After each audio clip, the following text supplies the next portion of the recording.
Hello, I'm Gareth A Davies, and this is the Championship Rounds for Pitch Boxing, where I bring you all the interviews from the combat sports world. Enjoy. Well, I'm joined by the president of the WBC, the World Boxing Council. We know him so well, of course, Mauricio Sulaimán, a global traveler, an entrepreneur, and a mover and shaker very much within the boxing world. And at the moment, Mauricio, hello, to you in Mexico City, you're unhappy with an agreement that was put in place with all four of you as presidents of the world sanctioning bodies, with the moves of the WBA at the moment, not to keep the undisputed champions. And we have a few of them in the world at the moment, don't we? Yes, it's very unfortunate. We have worked so hard for the benefit of boxing, for the fighters, for the fans, for the industry. We are always trying to make unification bouts, to give the respect, to get the best fights into the ring. And that's why we met in Puerto Rico this year, precisely to address the situation regarding mandatory fights for the unified or undisputed champions. And we put as the example, the super lightweight division. We all discussed how we are having issues, and that particular one, we agreed that Catterall was first from the WBO, then came Cepeda from the WBC, then the IBF had to comply with its ruling, and it was all agreed, all put forward, and we left the meeting with an idea of working towards making progress in different solutions so we can have like elimination fights between our mandatory contenders, to have a tournament so there's no many mandatories for one champion. In fact, we're having a common mandatory, the WBO and the WBC, Roman fighting for the title in just a few weeks from now against Fulton. So yes, it's very frustrating, and it came out of the blue, and it just makes everything just go without respect and honorability. So, and also, I suppose you decided on the what I call light welterweight division, 140 pounds, or super lightweight as it's now called in its modern parlance.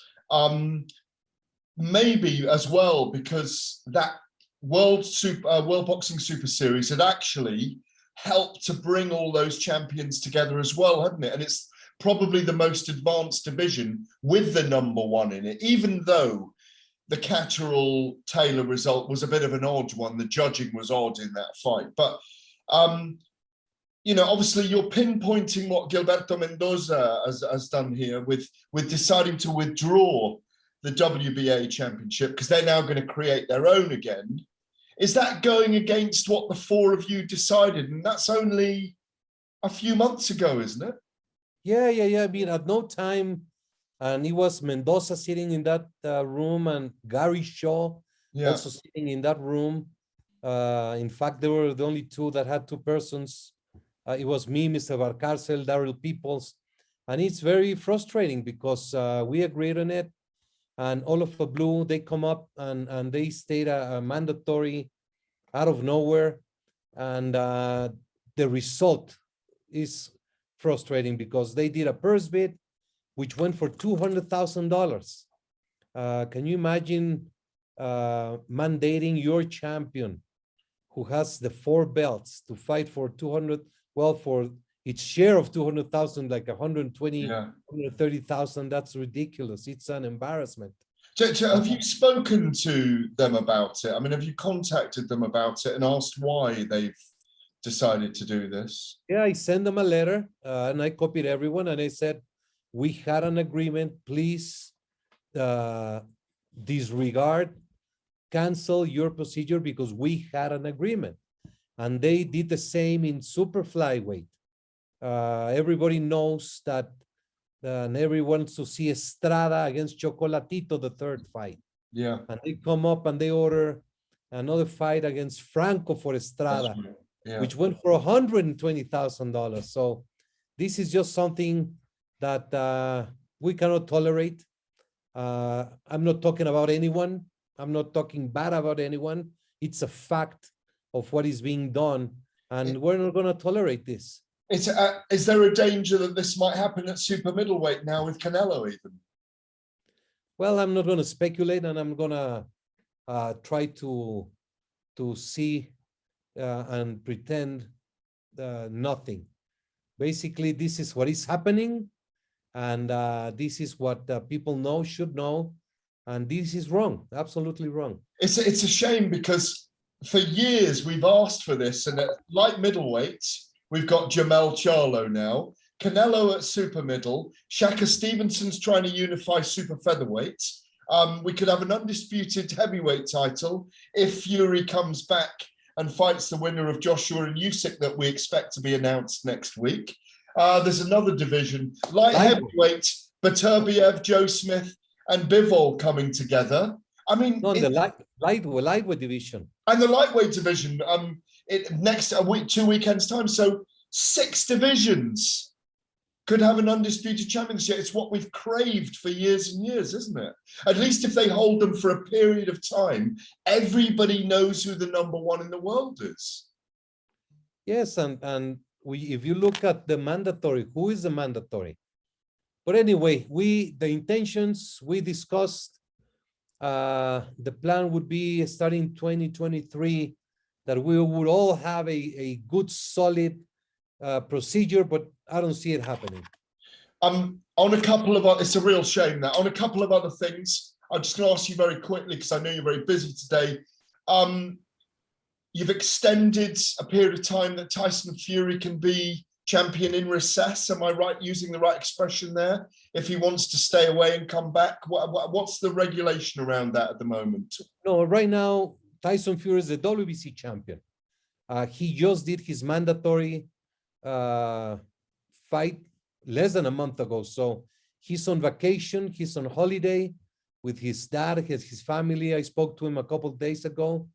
And when he returns, we're going to talk. He deserves the time to make the proper decision. And we will support him whether he retires or continues in the sport. He has the absolute support of the WBC. But in broad terms, without you stating it, how long is he able to hold the belts technically and not have to make a defense? Well, technically it's 6 months. You have to, as a champion, you have to fight and you have to do the mandatory every year. But if he states that he's retiring and he confirms it, that's a different story. So therefore, if let's say Usyk and Joshua fighting on July 23rd, we get a resolution. It's not a draw for the WBO, IBF, WBA titles. And Fury says, I might fight the winner of that, but I'm still making my mind up.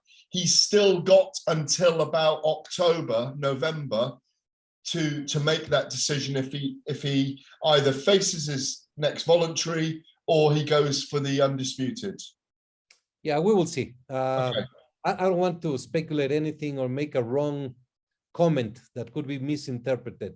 Well, I am, and I'm going to speculate, and I reckon he'll come back and fight for the undisputed because he's even got permission of his wife, Paris, who he's in the south of France with. And why wouldn't he fight for the undisputed title? I'm sure you'd love to see him do that. I'm sure we all would, you know? Yes, of course. And he's the best in the world, and he deserves that crown at the end of his career. That would be sensational.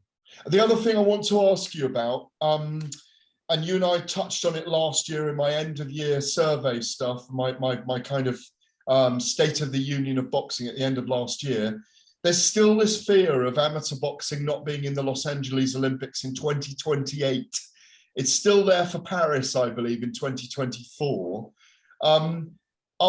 Is there anything that you've done in the last, well, since the last 5 months to continue that process where we're campaigning to keep amateur boxing in the Olympics? Well, we have a consistent WBC amateur program. There's great concern. AIBA is a huge mess, and everything is very complicated. There were elections, they didn't happen. The IOC, it's all in the hands of the IOC. I know there are many, many people willing to step up and take the position and help that the boxing must remain in the Olympics. That's a must. Two tiny other little ones. I only briefly saw you, I think, in New York. How big was that Taylor Serrano fight, and how big would it be if Taylor returns to Ireland to fight in front of 80,000 fans at Croke Park, the National Rugby Stadium, even if it's Holly Holm, Chris Cyborg, or Amanda Serrano? I mean, how big would that be? It's huge. This is the crowning of a long due process for women in boxing. I'm very, very proud, very excited. It was a tremendous fight. So they have what they've been working so hard for. Women's boxing is a reality. So much gratefulness for everyone who has supported them. And this is a reality. I'm very proud, very happy. Yeah, and you spoke very eloquently to me for an article I wrote about the development of women within boxing at the Fury fight.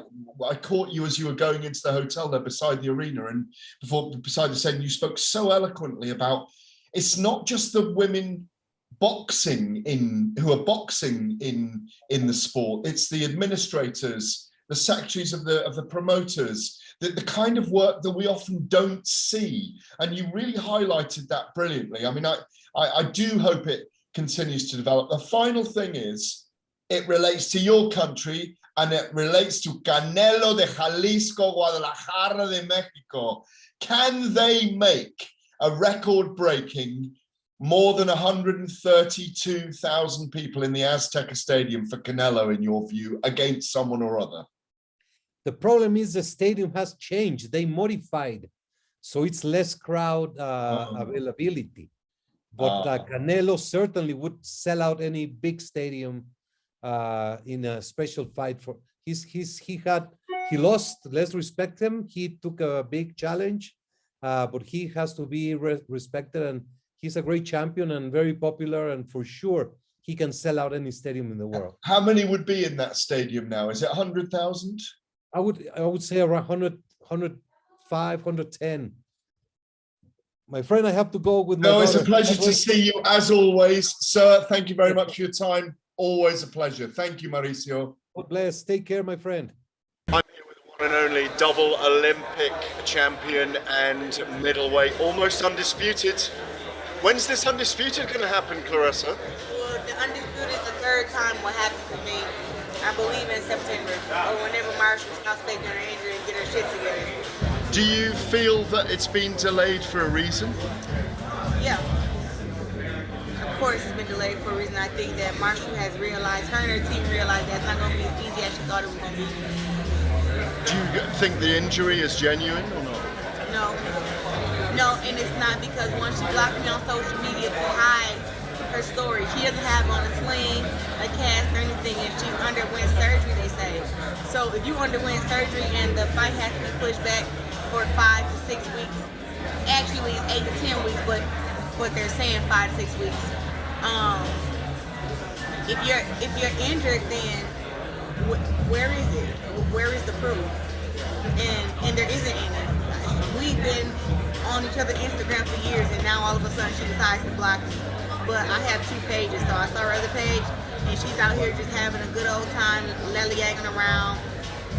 Like I said, no even the picture of her in the hospital, like nothing. But everybody just believes that she's injured.